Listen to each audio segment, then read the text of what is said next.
I'm Nancy Treible, and I was born and raised in Hope, and still here. My mother lived in the, what is now the little yellow house below the school. That family lived there for years. My father lived in the house, the third house down from the bank. My maiden name was Leidy, and they were from Centerville. My father worked for the New Jersey State Highway Department as a road inspector. Because when we were kids, our mothers were all home. I had a brother who was 2 years younger than me. Our Tongues were 2 houses up. They had a son, Noel, and my brother Donnie were the same age. Mother and Bo Hartung were cousins. Well, Skip Hartung, if you remember him. His great-grandmother, my great-grandmother, and Norman Beatty's great-grandmother were sisters. So, but we were together with Noel all the time. Bo Hartung was on a bowling team in Belvedere, and he came home. When he went by the house, he saw a light on in the house, and he thought that was strange. But he went over to check. He had the ice cream store, and checked the store, made sure it was locked up. And he came back. When he opened the door, there was the fire in the living room, and Noel stood at the top of the steps. They ran up and got him and hollered at Hester. And he brought Noel down, put him back in the car, and hollered fire. Mother heard him. She ran out, and the neighbor across the street. But he couldn't get back in to get Hester and Skip. They had put a ladder up to the porch and take him out through the window. And then we went over to Dr. Storm's, and it was very windy. And of course, the fire truck had to come from Blairstown and Belvedere. And they brought a ladder truck up from Easton. Well, that took an hour. So there was no way to save the wooden structure. So only part of the house that was the stone is what they rebuilt. But it was exciting because we were at doctors, and Hester had cut her hand and her knee, and we would run in and watch him a little bit, and if something happened, the chimney failed to enter, so we run tell the doctor, so now stay out of here. Now that was very exciting for us.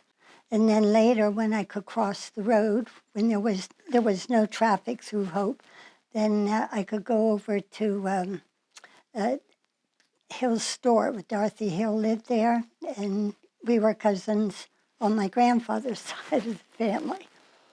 And so, we just played outside, and as we got older, we could roam wherever we wanted to roam. I mean, the whole township was our playground.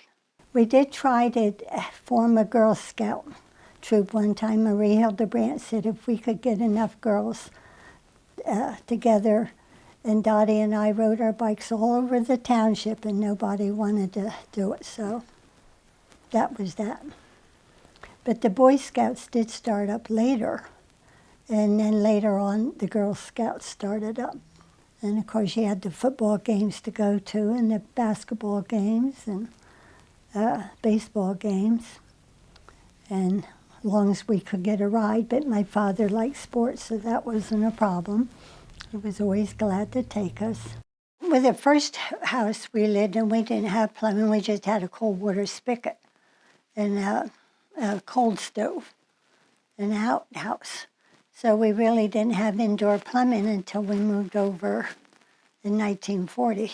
Went to Hope School. It was 3 rooms, kindergarten, 1st and 2nd, 3rd, 4th, and 5th, 6th, 7th, and 8th. And Helen Banks was the principal and also taught 6th, 7th, and 8th grade. And kindergarten was a half a day. We had outside toilets at the school. And my father's made a point to get onto the school board to get indoor plumbing into the school. And at that time, with the renovations, the kindergarten first, second kids went to the Methodist church. So we went over there, and it was the winter time, and took our sleds and we could go sleigh riding over by the Methodist church. It was a hill. And I wasn't, I guess I was out at the field. I kind of forget. But my brother, we sleigh ride down, there was a barbed wire fence. And he went into, well, it was this eye. He cut his eye right under here. And, of course, he came up and his eyes was all bloody. And the teacher was Anna Hutchison from Delaware. She put him right in the car and took him right to Portland. She just left us because she thought his eye was gone. We didn't know. And so we couldn't sleigh ride over there after that. So you were in the Hope School when World War II. Yes. Well, my father still worked on the highway. But when they had that, they had a lookout tower up on the hill behind the mill. And the different men, while he worked at nights or weekends, they would take turns to go up in the shack. And in the shack, they had like a potbelly stove to keep warm. And they had pictures of the German airplanes and the Japanese airplanes. And of course, it was blackout curtains and shades. And somebody would go around. Cecil Van Horn was one of them. Mary Billow's father would go around at night and check the windows to make sure no light was shining out the windows. And if a little light shone out, he was there to fix it and make sure it didn't shine, because they thought if the planes came over, they see light, they would be able to see the village to bomb. And but the only thing with that, they put the shack right where we started the sleigh ride. So we literally sleighed right at the door down the hill. And outside of that, it really didn't affect us. I mean, didn't like margarine. We had to take the margarine, and it was white, and mix the coloring in with it. I don't like margarine to this day. And it didn't affect us that much because we had our gardens. We could grow our food. And we were kids. And when you were a young person, we're talking through like 8th grade now, where did your family do all of its shopping?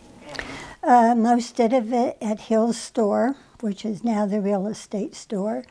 You could get just about all of your food there. We had to go to Belvedere, had an A&P, a small store, to get your cleaning products and meat. Well, we didn't even have the meat because we had the butcher shop. So that until, the bigger stores came into Hackettstown. When I was 16, I worked a little bit in the canning factory before school started, maybe a month, like in August. It was Albertson's canning factory. He originally started growing tomatoes up on top of Jenny Jump Mountain, and my grandfather worked there too. They got a lot of their tomatoes from Quakertown, New Jersey. Like a couple truckloads a day would come up. And out in the front, they had like a round cylinder that he put the tomatoes in. It would wash them. It would go around and wash the tomatoes. And then it would go in a belt in through a steamer that would steam the skin so they could peel them very easily. And then the women sit around a long, oblong table that had a track in the center that they put the basket of tomatoes on, and the cans were set in a tray, and they could just pull them off and on to the table when they needed them. And then from there they had, Jenny Cruzen ran the can when they put the tops on the can. And then they had these great big round vats that they put the cans in, and they put them on a hoist, a big chain, and took it outside, and there was a big vat with hot water they cooked them in. Then when they were cooked, they put them in another vat with cold water to cool them down. It was quite an operation. And of course, before I worked there, I loved tomatoes. Dottie and I would go to the window, the boys, and we have our mother would give us tomatoes out the windows until Harry said, well, now that's enough. Chase us away. What did you do after you graduated from high school?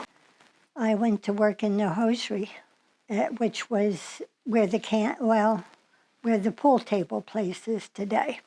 And who owned the hosiery factory? At that time, Mr. Zardecki. I don't know that much about him.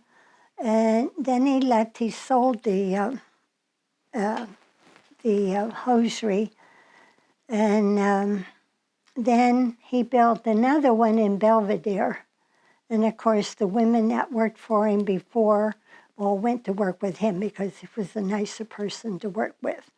But then when Tungsol opened up in Washington, it was called Tungsol Electric. They made headlights for cars, and I worked in one of the departments. We made a filament in the department I was in, which was just like two heavy wires with thin wires going around. And then I worked my way up till I was floor lady.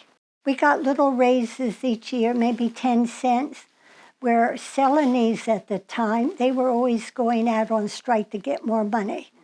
So really, in the end, they lost out. We were satisfied to take a little bit and keep our jobs. And we saw what was going on at Celanese, and that eventually put Celanese out of business. So you were working, and at some point you met your husband. Well, yeah, he was around town. I was around So town. how did you two meet and start going out? Well, I don't know, we just saw each other at Bo's and talked and just started dating. He was a plumber with Bridgeville Plumbing and Heating. He and Clyde Billow started out together. And they both worked for Bridgeville. Clyde did the duct work. Don didn't know how to do duct work. In 1954, we started our own business. And we did plumbing, heating, electrical, excavation. And we had Henry Ships with us. He was a carpenter. And if they did a little remodeling job, well, we did that too, because Henry could do it. They didn't know who to get and little jobs, so whatever had to be done, they did. I worked in Tungsol until 57, until I had Sherry, and then I did the office work at night when I came home. So you had begun working in your husband's business while you were still working full time as a floor lady. Yep. And you were pregnant. Yeah. You were busy. Yes. So what year did the volunteer firehouse in Hope start? 1954. They realized they needed one, and but it took that long to get it going. And these poor guys are out just about every day. Saturday, they were out twice. Sometimes they're out 3 times in a day, or at night. Most of it's Route 80. It's not too much. But after we had a fire company, we did have a rash of barn fires because it was something new, novel. Everybody ran to look at the fire. These barns had sat there for years. One was Lou Hildebrandt's farm just below where Zangerleys lived, and no reason for it to get on fire. How about the Hope Historical Society? Yes, Hales of Winhorn and Carl Race were instrumental in starting that. I guess they were cousins. When it first started, Southwick's owned the mill, and they set up a display in there for the 69th centennial, and got donations. And I wasn't involved. My mother was involved in it at that time. I guess they were doing pretty well. And then in 77, a kid set the back side on fire, but they saved the front part. So then they had to raise money to rebuild the back part. And I wasn't involved in it until after my mother was out. When they first proposed 80, 80 was going to be 2 interchanges. It was going to be an off interchange where it is now, and they were going to have the on interchange up the Johnsonsburg Road. And right away, Bob Bowen was mayor then, and right away they said that we couldn't have that. We couldn't have all that traffic coming up 2 roads. And they fought, and they did get it to have the full interchange where it is now. And of course, at the time when that first started, we lived down on the Blairstown Road. And the first dump truck that went through 5 o'clock in the morning, rumbled through. We looked at each other. We were going to fix this house up to rent. And we changed our minds. We thought we better move up here. It was the best move we did. I don't think Route 80 has anything to do with the decline of farming. I think the farmers really got older and couldn't do it, and the young people didn't want to do it. You know, the younger people can't make that money on the farm today unless you're a big operation. So the small farmer can't make it. I just think it's a great community to live in. I think we have very nice people living here. It's just been a great place, as far as I'm concerned, to live. I think I had a very good childhood. We had the freedom that the kids today don't have. We could ride our bikes anywhere as we wanted. We could walk anywhere. I don't know for the kids. I just hope it stays the way it is. It depends on what the future people want. So I think I lived in hope in the best of times. And my friends feel that way too. That progress isn't always the best.